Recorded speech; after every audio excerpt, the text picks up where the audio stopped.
This is the Transformers Generations from the Transformers Bumblebee movie, Retro Pop Highway Volume 2. And I picked up this set at Our Toys out here in Green Hills in Manila.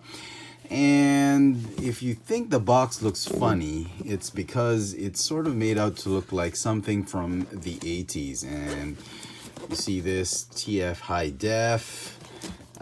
You get stickers here that are sort of faded. You get ripped up slide box. That's part of the packaging. Don't worry about it. It's not. If you see it on the shelves, that's not a damaged product. It's a sleeve that's made to look like worn out and tattered and sort of depreciated, but it's actually brand new. They just made it look old. Now, if you're wondering what it is, this is a cassette tape.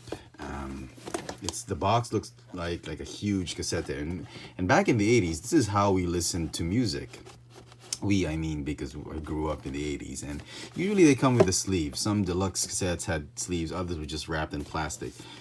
And this is sort of like a non-proportional representation of what a cassette tape would look like. Now, this is going to be just a comparison video with the Studio Series Volkswagen Beetle Bumblebee. So it's going to be pretty boring for some of you, but to make it a little bit more interesting for the younger members of our collecting community, I decided to do a show and tell. And for those of you who have no idea what a cassette tape is, this is a cassette tape. And all you 10-year-olds, 5-year-olds watching, those kids watching, are probably wondering, what in the world is this? This is how music was distributed back in the day, 30 years ago or so. And it's a magnetic tape, and music was recorded on it. And you would play this. There's no buttons on it or anything. You don't plug your earpiece on it. But just to give you a reference, this is what it looks like, as you can see. This is that clear part. That's where you would view the tape. This is just a clear casing, so you see everything. But normally they'd be opaque, just like this one. And you can see the similarities on the side, on the back, and all that. If you don't know what a tape deck is, a little bit more show and tell. I actually was able to hunt down in one of our cabinets a tape deck that has not been thrown away. So this is what some people think it's a boombox, but it has a tape deck in front, and this is what a tape deck looks like. And for those of you who are uninitiated to this, this is how you listen to music. In the 90s, it was a CD, and this would sound familiar because CDs were the digital version of music, and they were the consumer product for digital music, and back in the day when it started in the 90s. So probably very familiar with this, but I guarantee some of you, the younger crowd, not be very familiar with the tape deck. And this is how it works. It's analog because of the magnetic tape, and you would plug it in right there, and there would be a head right here to read that magnetic strip. You do that, and then you would press the button and it would play, and through that head you'd listen to the music. This is a blank tape, so I don't think you'd be hearing anything on it. I can't remember if I recorded anything on it. And then once all that magnetic tape goes to this side, you finished all that roll, you take it out, flip it back, side B, and it just records on half the side of the tape, and you would play side B and do that whole thing over and over. Last thing I wanted to show was, for those of you who know what I'm about to do, you're probably my age. If you wanted to rewind the tape, you wanted to just move all of this here without using a tape deck, you forgot a tape deck, you would get a pencil, stick it right there, and you could rewind the tape.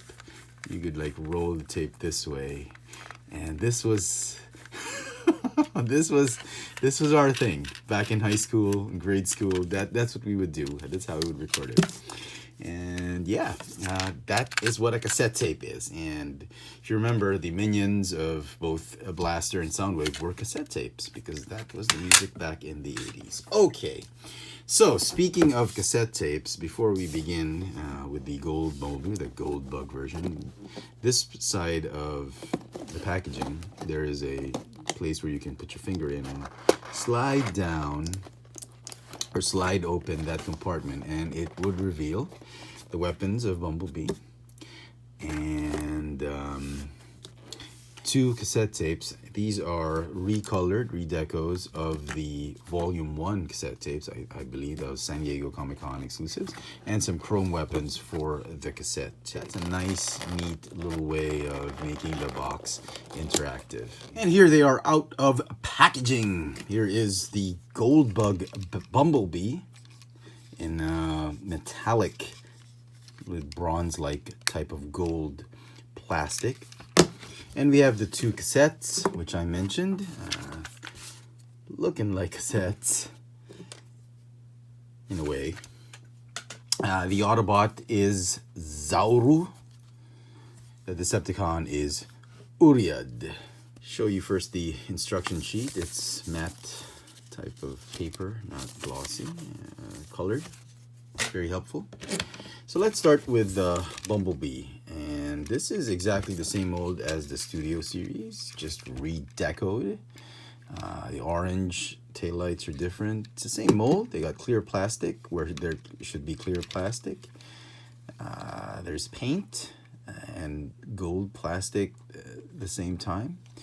But if you look here, you get to see that this is what the gold plastic looks like. It's a little bit glossy and there's very little flake in it, whereas the painted parts are matching metallic flake type of gold, and I like that. I like the fact that they've made it even, all the panels, versus this one, that this one is a combination of the yellow glossy plastic versus just the sparkly metallic yellow, and you can see the disparity in it. It feels even from a distance, but you get to see the big difference. Like this one has that really nice flake to it as well as this one, whereas this one is just a little bit glittery type of yellow paint. But here what they did was they evened it out by painting everything in the same sort of metallic, sparkly type of gold, bronze type of gold. It appears metallic, but it's like nail polish. All right, so we get this nice little white stripe right there. The bumper, gray, looks to be a little bit darker gray than the Studio Series. Red paint. Clear plastic windows, which appear again, I don't know if it's just an illusion, but it appears a little bit darker than the Studio Series. Rims and wheels, they look to be the same. Okay, so weapons do store in the same location, as well as that mask. And here they both are in robot mode, and for some reason this the Retro Pop Highway Bumblebee, somehow the colors make the figure pop a little bit more. The silvers are brighter, there's more of that metallic finish to it.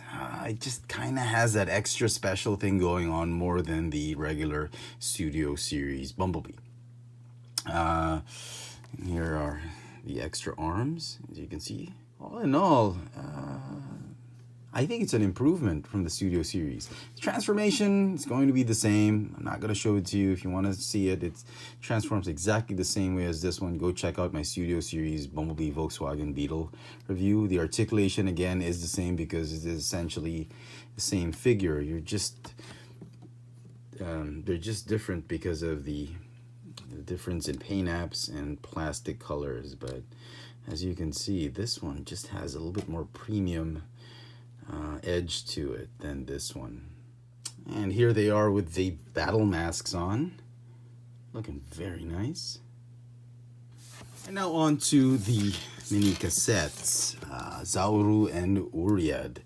They're made there's exactly the same figures we got from the Camaro Retro Pop Highway set from San Diego Comic-Con in 2018, and they're just made of different colors. This one is sort of like a grape type of clear purple, and this one is like dark blue, midnight blue, indigo type of blue with the red stickers, and this one's the yellow stickers. Now if you have the masterpiece Soundwave, yes, Soundwave did transform into a tape deck back in the day, you should be able to fit either one in his chest cavity. He's a Decepticon, so obviously you should put the uriad in it, and just like that, close it up.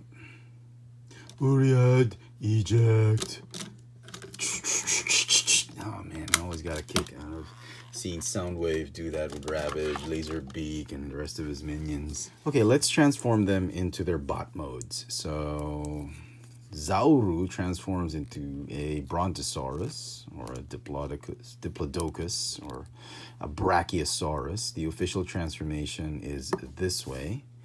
But I believe it just makes his head look like a snake. I think it should be done this way. And I think that makes it more like a dinosaur, like that. Anyway, this is where the rub symbol should be.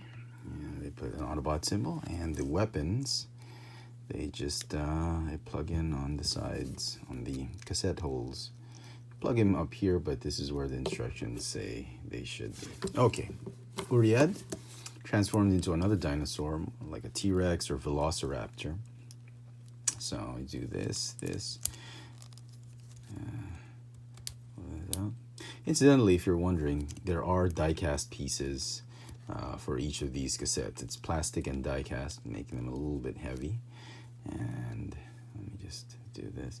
Transformation is like this. That's the official one. But I think make him look more like a dinosaur. Maybe we should bend the head a little bit like that. Okay. Oops, I forgot the tail. Okay, there you go. That's the transformation. Okay, and then the weapons obviously will go here and here. Uriad, a little bit bigger than Zairu. All these black pieces are die cast right there. And as for Uriad, same thing. All the black pieces are die cast. So you get some weight and heft to them. Okay, now they have another feature, which is their combined mode. They form a robot, and to do that, transform Zairu into the legs.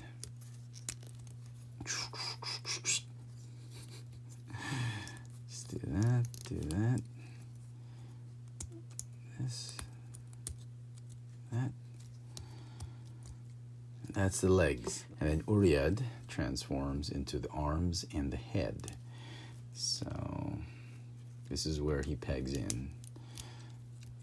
Do this, split that up, and these will form the arms. This joint is a little bit tight on my copy. Don't know why. I think it was a little bit too tight. Yeah, fold it this way. And then this one, the head of Uriad's dinosaur, is going to peg into the peg on the rear end of Zairu, and do this. Then the head goes like this, fold in the tail, and that is the robot head. Zairu and Uriad form the ugliest thing you've ever seen. I mean, just look at this. I mean, G1 toys weren't the greatest. They sort of made a makeshift robot mode just so they could have a really nice car mode or vehicle mode. But the robot mode, you can hardly see it. I mean, the arms are thin, and I think the transformation should have allowed for something like this. That'll give him like more of a hand than here. It's like he's wearing very long pajamas, and damn, it's so ugly, but it works. It works for me. I mean, yeah.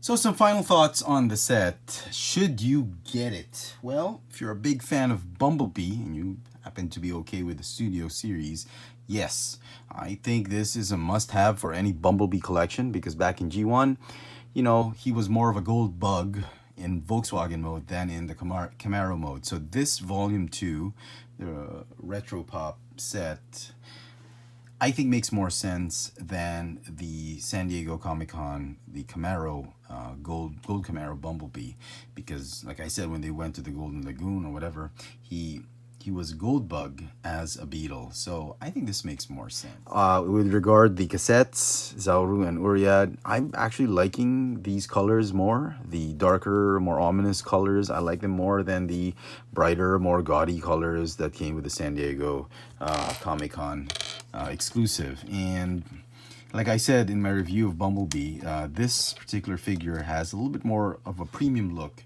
compared to his Studio Series counterpart. And take nothing away from this one, it's okay, but I do tend to like this one more over this one simply because of that premium edge to it.